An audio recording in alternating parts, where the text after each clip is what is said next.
favorite scary movie.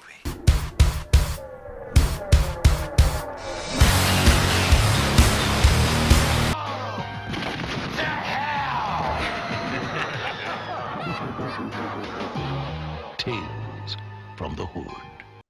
Anthologies have been a long tradition in the horror film genre, everything from Tales of Terror to VHS. But today I'm going to be reviewing Tales from the Hood, released in 1995 and directed by Rusty Cundieff. It tells four stories with a wraparound text being called Welcome to My Mortuary. Welcome to My Mortuary, the wraparound, tells the story of three drug dealers who are looking to purchase some drugs from a man named Mr. Sims, played by Clarence Williams III. He runs a funeral home and, yeah, just looks all kinds of creepy. And while he has the dealer's captive attention, he tells them four stories of recent arrivals from the dearly departed. And these four stories are called Road Cop Revelation, Boys Do Get Bruised, KKK Comeuppance. Yeah, it's exactly what you think it is. And Hardcore Convert. This is yet another one that I did not expect to like as much, but I absolutely love this movie. I love the feel of it. I love the stories all throughout. I love all the main stories, the four stories. Hardcore Convert is the weakest one, but that doesn't really change anything. I still thought it was pretty effective. The rest of them were great, and it's got a great wraparound text with Welcome to My Mortuary and a great performance from Clarence Williams III. I love the look of this funeral home. I love how just Clarence Williams III plays it up without going too over the top. When the drug dealers are always asking him for the shit, he always goes, "Ah, yes, the shit."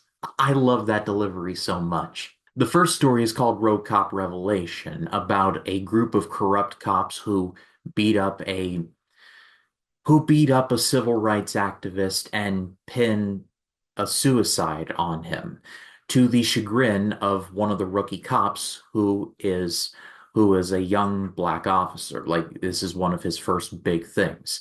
He ends up quitting and becoming despondent. However, he is stalked by the ghost of the activist and is commanded to take out the cops that took him out.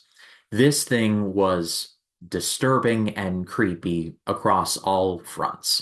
This has some of the worst acting, though, especially from the cops. Some of it were just like, okay, yeah, that could have been done another pass.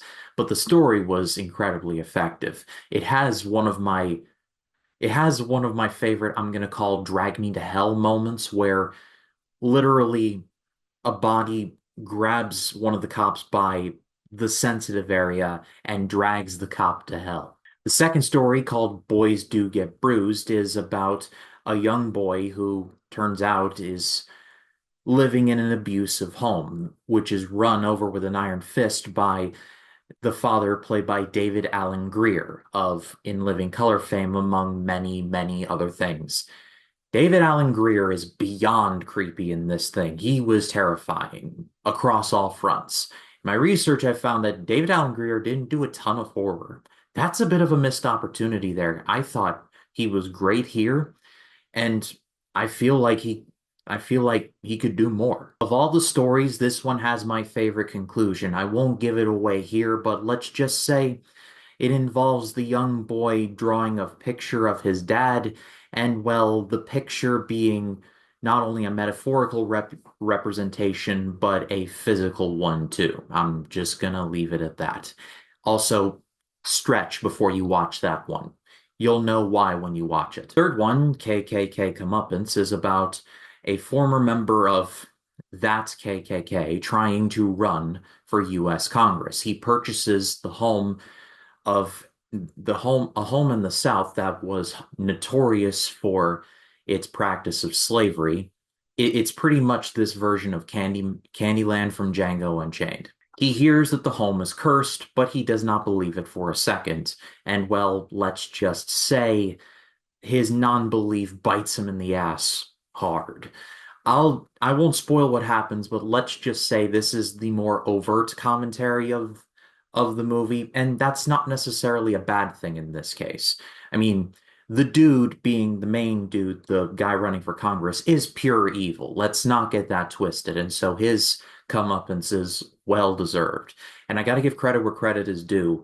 This movie, for having a pretty small budget, used its money wisely in the effects department. It may not look super impressive today, but in 95, I imagine it must have been awesome. Though the CGI is not great, especially the CGI hell.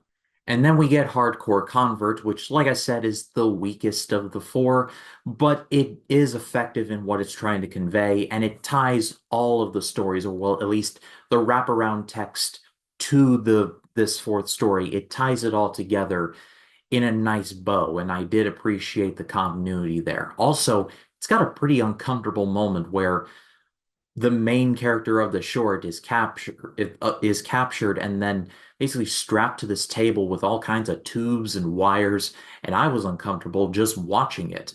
Like he's basically Frankenstein's monster but alive, and it's all overseen by a doctor named Dr. Cushing. I see what Rusty Cundiff did there. All told, again, I don't like saying the word underrated anymore, but this is overlooked. I feel like in 95, I feel like a lot of the themes Cundiff was trying to go for do hold up pretty well. In some cases, rather unfortunately, hold up well. And all told, this is getting an amazing grade for me. This is an overlooked anthology film. Seek it out if you haven't. I hear there's a Tales from the Hood 2 and a Tales from the Hood 3. I'll definitely be catching up on those one day.